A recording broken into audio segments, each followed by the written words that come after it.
Well, I don't know what shift he's working. 12 o'clock. Hi everyone. So if you're new to my channel, or you're stumbling across it, or you know of my channel but you've not watched any of the recent videos, this is part 2 of a video that went up the day before. I'd 100% recommend watching that. Also, if you don't know what's going on, firstly definitely check out some other videos previous to this, and if there's any after this, definitely check them ones out as well.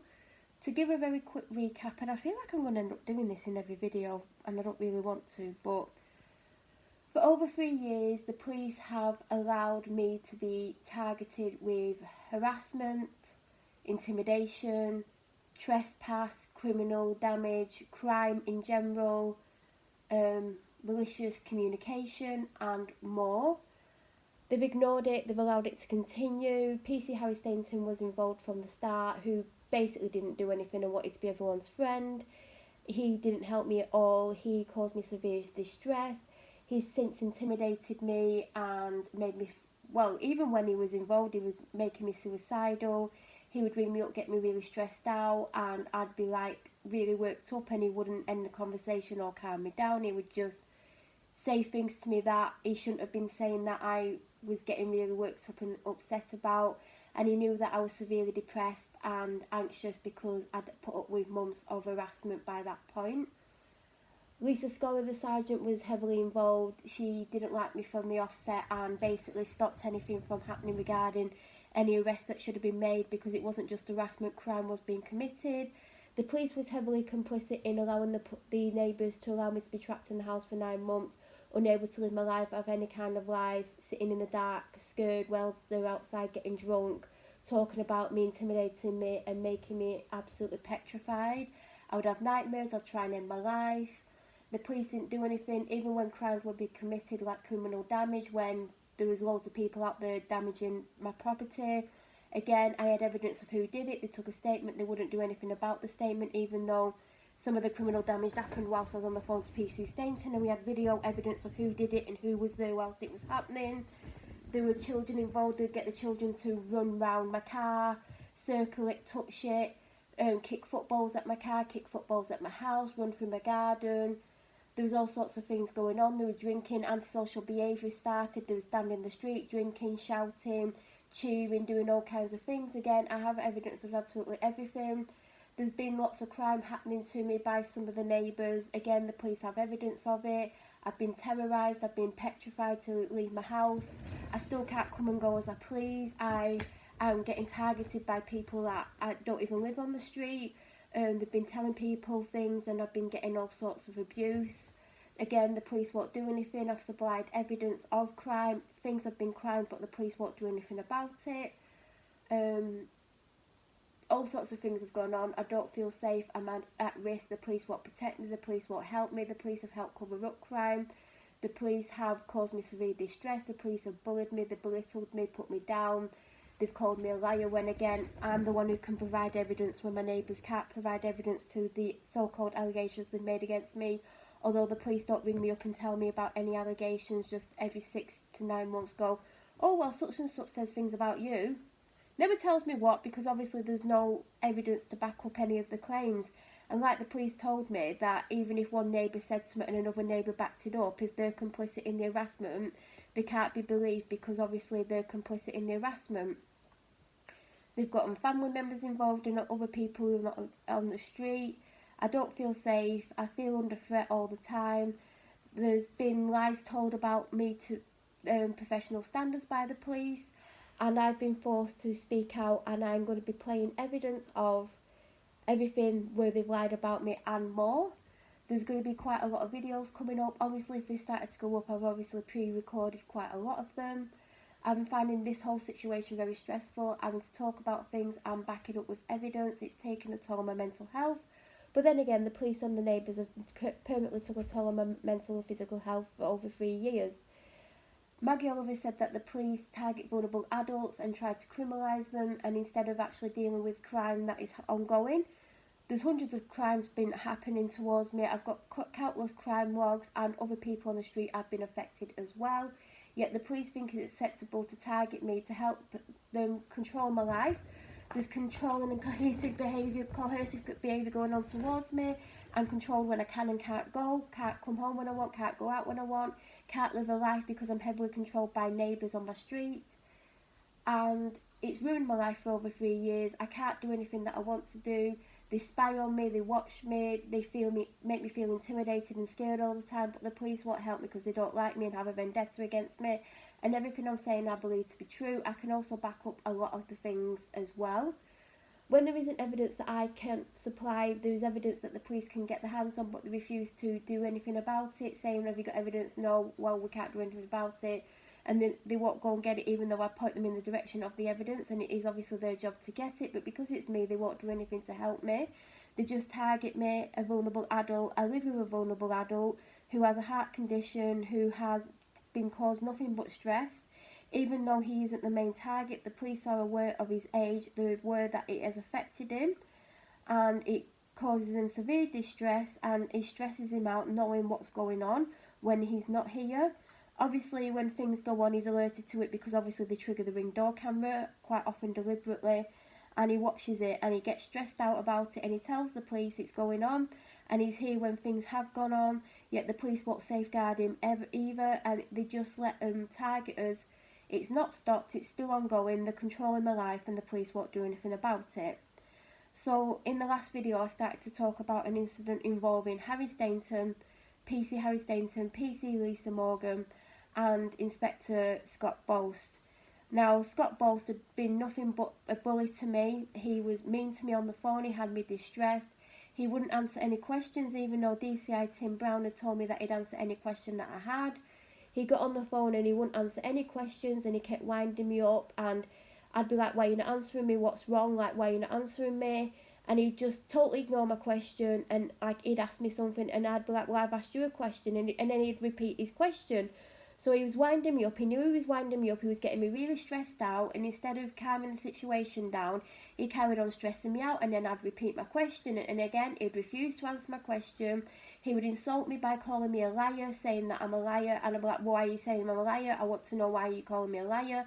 I've never actually lied to the police, and obviously if I had lied to the police, they would have arrested me for lying to them. Have I ever been arrested for lying to the police? No, I've not been arrested for lying to the police. Since this last 3 years, I've not lied to the police, because I tell you what, if I actually lied like Scott Boast said I was lying, I would have got arrested for that, because it's called perverting the course of justice. Now, when my neighbours lied to the police and I said, A, they've lied to you, and I can prove they've lied to you, and I can prove they've lied to you about the thing that I've said they've done, and also about something else they told you, they refused to deal with that. I repeatedly told them, and they kept refusing to deal with it because it was called perverting the course of justice, and yet again they protected my neighbours. Yet again, they've called me a liar, yet they've got no evidence of it, and I could prove that my neighbours lied to the police twice, but they won't do anything about it, and even professional standards are fully aware that my neighbours lied, and I proved to back it up, and that the police officers who I told it to completely ignored me, and because they knew that I'd caught my neighbours out on a lie and could prove it. So they're protecting my neighbours, yet they're calling me a liar without any proof. So Scott Boast was on the phone, he was being what I feel like bullying. He had me severely distressed. I said I'm going to kill myself. He just carried on having a go at me. When I reported him to the unprofessional standards, as we call them, he said, oh, I knew she wouldn't do anything. I was confident, like, and this isn't word for word, I will read out the report at some point during the videos. He basically said he didn't believe me and that my dad was here to look after me. Now, Scott Boast is fully aware that my dad is not here. My dad leaves the house and he doesn't come back until late at night. He doesn't want to be here because of the neighbours. They have caused him to not want to come home and stay out longer than he actually wants to. So Scott Boast is fully aware that my dad wasn't here at 11 or 12 o'clock in the afternoon, whatever it was, when we had that conversation. And it was fully well known that he wouldn't be here by any of all the members of that team. But there you go, there's another lie from Scott Boast.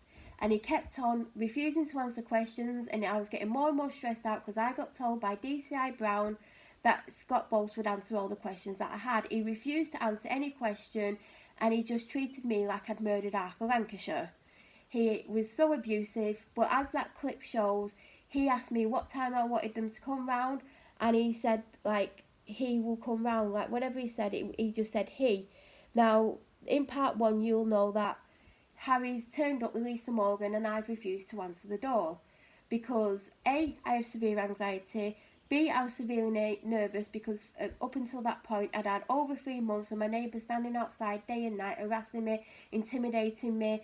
I was sat on the stairs at night in the cold with the light off because I was scared if any light went on I wouldn't even go on my phone, because if my phone lit up they would know I was somewhere in the house.